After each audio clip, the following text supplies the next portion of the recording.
Oi, gente querida. Neste último dia do ano, o texto bíblico indicado nas senhas diárias é do Salmo 139, o verso 5.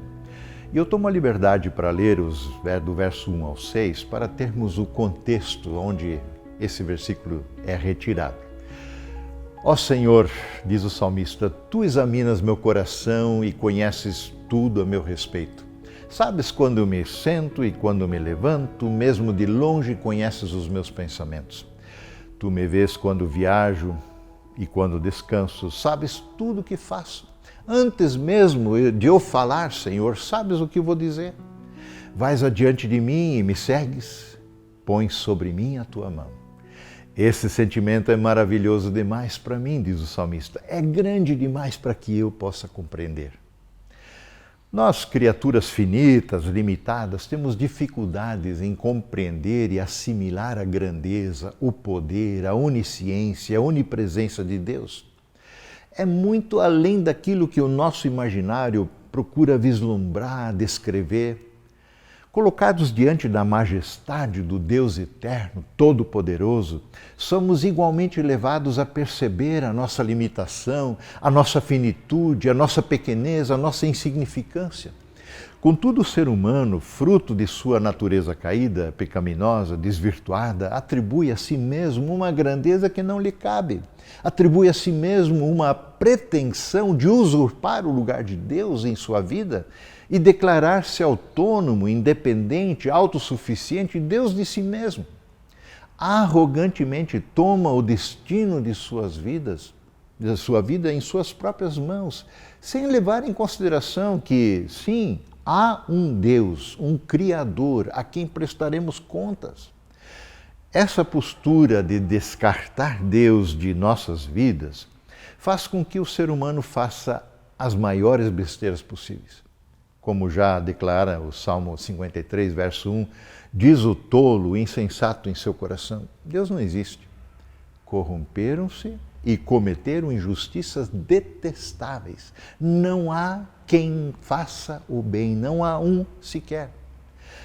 Este desejo de ser Deus de sua própria história já deixou marcas profundas, verdadeiras chagas na história da humanidade. Por exemplo, em 1120, dois médicos alemães publicaram um livrinho intitulado A Permissão para Acabar com a Vida que Não Merece Ser Vivida. Esse é o título do livro. Que pretensão! E nesse livro eles argumentam que deveria ser concedida a assistência à morte, a eutanásia, por assim dizer, para cascas vazias de seres humanos, tais como aqueles que têm lesões cerebrais ou poucas condições psiquiátricas ou ainda retardo mental, deviam ser eliminados. Os médicos argumentam que o dinheiro gasto para cuidar de vidas inexpressivas poderia ser usado por aqueles que são física e socialmente capazes. Esta era apenas uma forma de determinar quais vidas mereciam ser vividas.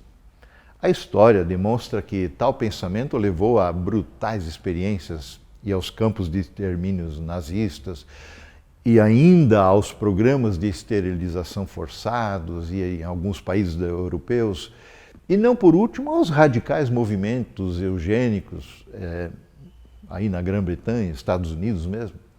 Sim, é perigoso, na verdade, e fatal brincar de Deus. O valor da vida humana não depende do que alguém seja capaz de fazer, de realizar ou de não realizar. Deus é quem cria a vida, doa a vida, e a vida a Ele pertence. Deus fez os dois seres humanos à sua imagem e semelhança, homem e mulher. Embora essa imagem tenha sido perdida, distorcida quando o pecado entrou no mundo, esta sublime e original posição ainda dá valor à vida humana.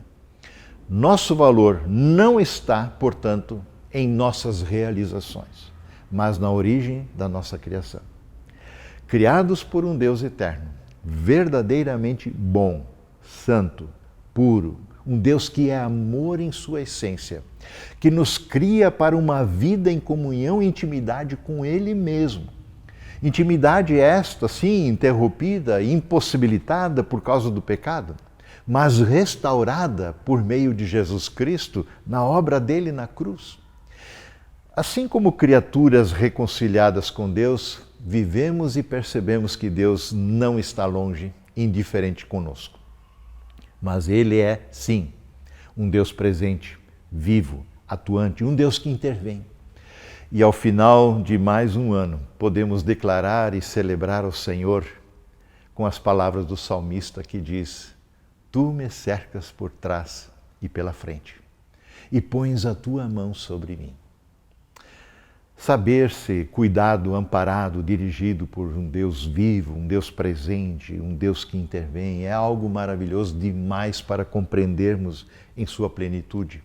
Mas ainda assim, o reconhecemos e o celebramos quando olhamos para trás, mais um ano que passou, e quando a gente rende ao Senhor todo louvor, honra e glória por mais esse ano que Ele nos concedeu. Graças a Ele. Amém.